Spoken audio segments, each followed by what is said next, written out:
Dalam bukunya Siklus Pasar Saham, Raymond Budiman membagi siklus pasar saham menjadi 6 fase, yaitu bullish, bubble, saturated, crash, bottoming, dan recovery.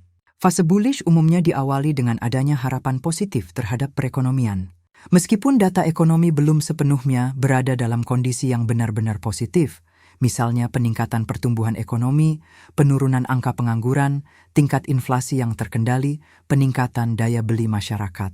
Jika pasar melihat bahwa kondisi ekonomi akan membaik, pasar saham akan bergerak naik. Fase ini dapat terjadi berbulan-bulan, bahkan lebih dari setahun. Kondisi ini paling disukai oleh investor. Pada titik tertentu, kenaikan harga saham akan menjadi jenuh dan berlebihan hingga mencapai kondisi bubble atau gelembung pasar. Sama halnya dalam fase bullish. Pada fase bubble investor dalam keadaan optimis, data-data ekonomi dalam keadaan positif, begitu juga laporan keuangan perusahaan. Dalam kondisi bubble, biasanya masih banyak investor over-optimistik dan masih meyakini bahwa pertumbuhan akan berlanjut, begitu pula perusahaan. Jika kondisi ini tidak diimbangi dengan perkembangan data yang positif, akan menyebabkan bubble yang berpotensi pecah dan terjadi penurunan tajam. Pada satu titik, kenaikan harga pasar saham akan menjadi jenuh atau saturated. Dalam kondisi saturated, biasanya volatilitas saham sangat tinggi, ada saatnya pasar akan turun dan kembali naik tinggi, lalu kembali turun, kemudian naik lagi atau mengalami konsolidasi. Fase saturated penuh ketidakpastian sehingga menyebabkan kejenuhan di pasar saham. Dalam fase ini, investor masih diberikan waktu untuk mengamankan investasinya sebelum mengalami crash.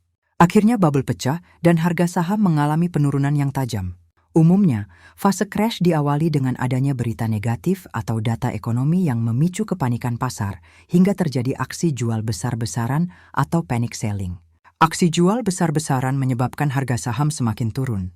Fase crash dapat terjadi selama berhari-hari, berminggu-minggu, sampai berbulan-bulan, selama data aktual terus menunjukkan pemburukan. Penurunan di pasar saham pada akhirnya akan menyentuh titik terendah atau bottoming. Pada titik ini, harga saham sudah tertekan sangat dalam dan murah secara valuasi.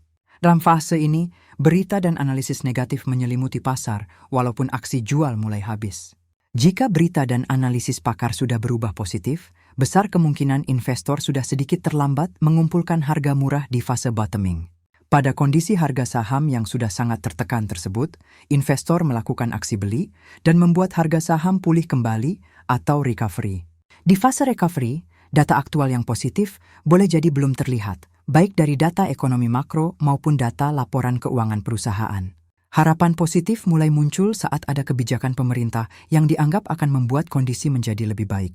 Seiring berjalannya waktu, data-data aktual terus menunjukkan apakah kondisi benar-benar membaik, sehingga semakin mendorong optimisme pasar, membuat harga terus mengalami kenaikan dan kembali ke fase bullish.